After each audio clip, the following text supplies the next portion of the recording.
ಸಖತ್ ಖಾರ ಬಣ್ಣ ಮತ್ತು ರುಚಿ ಆಚಿ ಚಿಲ್ಲಿ ಪೌಡರ್.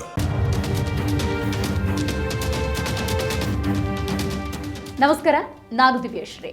ಬಿಪಿಎಲ್ ಕಾರ್ಡುದಾರರಿಗೆ ರಾಜ್ಯ ಸರ್ಕಾರ ಬಿಗ್ ಶಾಕ್ ಕೊಟ್ಟಿದೆ. ಅನರ್ಹ ಕಾರ್ಡುಗಳ ಪರಿಶೀಲನೆಗೆ ಆಹಾರ ಇಲಾಖೆ ಅಧಿಕಾರಿಗಳು ಮುಂದಾಗಿ ಹಲವು ಕಾರ್ಡ್ಗಳನ್ನು ರದ್ದು ಮಾಡಿದ್ದಾರೆ. ರಾಜ್ಯದಲ್ಲಿ ಬರೋಬ್ಬರಿ 21 ಲಕ್ಷಕ್ಕೂ ಹೆಚ್ಚು ಕಾರ್ಡ್ಗಳ ಪರಿಶೀಲನೆಯಾಗಿದೆ. ಕೇಂದ್ರ ಮತ್ತು ರಾಜ್ಯ ಸರ್ಕಾರ 16 ಮಾನದಂಡವನ್ನು ಆಧರಿಸಿ ಕಾರ್ಡ್ಗಳನ್ನು ರದ್ದು ಮಾಡುತ್ತಿವೆ. ಬಿಪಿಎಲ್ ಎಪಿಎಲ್ಗೆ ಶಿಫ್ಟ್ ಮಾಡಲಾಗಿದೆ. ಯಾವೆಲ್ಲ ಮಾನದಂಡದ ಅಡಿಯಲ್ಲಿ ಕಾರ್ಡ್ಗಳು ಡಿಲೀಟ್ ಆಗ್ತಿವೆ, ರಾಜ್ಯದಲ್ಲಿ ಕಾರ್ಡ್ ಪರಿಷ್ಕರಣೆ ಹೇಗಿರುತ್ತೆ ಅನ್ನೋದರ ಸಂಪೂರ್ಣ ವಿವರವನ್ನು ನೋಡ್ತಾ ಹೋಗೋಣ. ಹೌದು, ಅನರ್ಹರಿಂದ ಅರ್ಹರಿಗೆ ಬಿಪಿಎಲ್ ಕಾರ್ಡ್ ನೀಡಲು ಕಾರ್ಯಾಚರಣೆ ಆರಂಭ ಆಗಿದೆ. ಕೇಂದ್ರ ಮತ್ತು ರಾಜ್ಯ ಸರ್ಕಾರ ಅನರ್ಹ ಕಾರ್ಡುಗಳನ್ನು ಪಟ್ಟಿ ಮಾಡಿವೆ. ಅನರ್ಹ ಕಾರ್ಡ್ಗಳನ್ನು ಲಿಸ್ಟ್ ಔಟ್ ಮಾಡಿ ಕಾರ್ಡ್ಗಳ ಪರಿಶೀಲನೆ ಆಗ್ತಾ ಇದೆ. ಈಗಾಗಲೇ ರಾಜ್ಯದಲ್ಲಿ ಸುಮಾರು 21 ಲಕ್ಷಕ್ಕೂ ಹೆಚ್ಚು ಕಾರ್ಡ್ಗಳು ಅನರ್ಹ ಅಂತಾಗಿದ್ದು, ಅಂತಹ ಕಾರ್ಡ್ಗಳಿಗೆ ಅಕ್ಕಿ ಸಿಗ್ತಾ ಇಲ್ಲ. ಈಗಾಗಲೇ ಡಿಲೀಟ್ ಕೂಡ ಮಾಡಲಾಗಿದೆ. ಮನೆ ಮನೆಗೂ ತೆರಳಿ ಪರಿಶೀಲನೆ ಮಾಡಿ ಅನರ್ಹರಿಂದ ಅರ್ಹರಿಗೆ ಕಾರ್ಡ್ ನೀಡೋದಕ್ಕೆ ಮುಂದಾಗಿದೆ. ಕೇಂದ್ರ ಸರ್ಕಾರ 12 ಮಾನದಂಡ, ರಾಜ್ಯ ಸರ್ಕಾರ 4 ಮಾನದಂಡ, ಇವುಗಳನ್ನು ಆಧರಿಸಿ ಕಾರ್ಡ್ಗಳನ್ನು ಡಿಲೀಟ್ ಮಾಡಲಾಗಿದೆ. ಯಾವೆಲ್ಲ ಮಾನದಂಡ ಆಧರಿಸಿ ಕಾರ್ಡ್ಗಳ ಡಿಲೀಟ್ ಆಗಿದೆ ಅಂತ ನೋಡೋದಾದರೆ, ಕೇಂದ್ರ ಸರ್ಕಾರದ 12 ಮಾನದಂಡಗಳನ್ನು ಮೊದಲು ನೋಡೋಣ. ಹೌದು, ಕೇಂದ್ರ ಸರ್ಕಾರ 12 ಮಾನದಂಡಗಳನ್ನು ಆಧಾರವಾಗಿಟ್ಟುಕೊಂಡು 7,76,206 ಕಾರ್ಡ್ಗಳನ್ನು ಡಿಲೀಟ್ ಮಾಡಿದೆ. ಹಾಗಾದರೆ ಆ ಮಾನದಂಡಗಳು ಯಾವುದು ಅಂತ ನೋಡೋದಾದರೆ, ಮೊದಲನೇದಾಗಿ ಆದಾಯ 1,20,000ಕ್ಕಿಂತ ಹೆಚ್ಚು ಇರುವ ಫಲಾನುಭವಿಗಳ ಸಂಖ್ಯೆ 5,80,415. ಬೇರೆ ರಾಜ್ಯದಲ್ಲಿದ್ದು ಪಡಿತರ ಚೀಟಿ ಹೊಂದಿರುವ ಫಲಾನುಭವಿಗಳು 73,859. ಇನ್ನು 12 ತಿಂಗಳಿನಿಂದ ಅಕ್ಕಿ ಪಡೆಯದವರ ಸಂಖ್ಯೆ 40,833. ಪಿಎಂ ಕಿಸಾನ್ ಯೋಜನೆಯಡಿ 7.5 ಎಕರೆಗಿಂತ ಹೆಚ್ಚು ಭೂಮಿ ಇರುವವರು 34,710. ಇನ್ನು ಕಂಪನಿಗಳಿಗೆ ಡೈರೆಕ್ಟ್ ಆಗಿರುವವರು 21,402.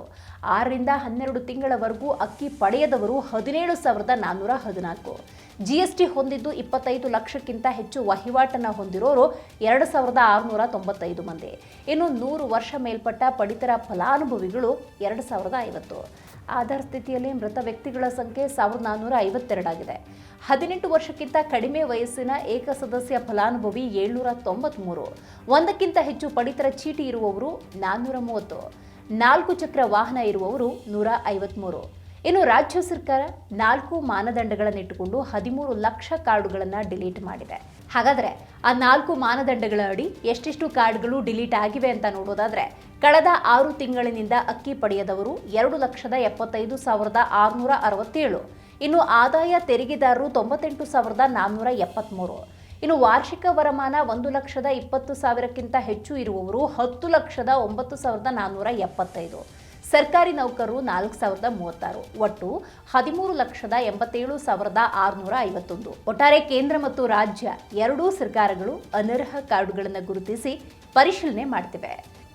ಈ ನಡುವೆ 14 ಲಕ್ಷ ಅಕ್ರಮ ಫಲಾನುಭವಿಗಳಿಗೆ ಶಾಕ್. ಮತ್ತೊಂದೆಡೆ ಬರೋಬ್ಬರಿ 3,90,000 ಬಿಪಿಎಲ್ ಕಾರ್ಡ್ಗಳು ಎಪಿಎಲ್ ಕಾರ್ಡ್ಗಳಾಗಿ ಬದಲಾವಣೆಗೊಂಡಿವೆ.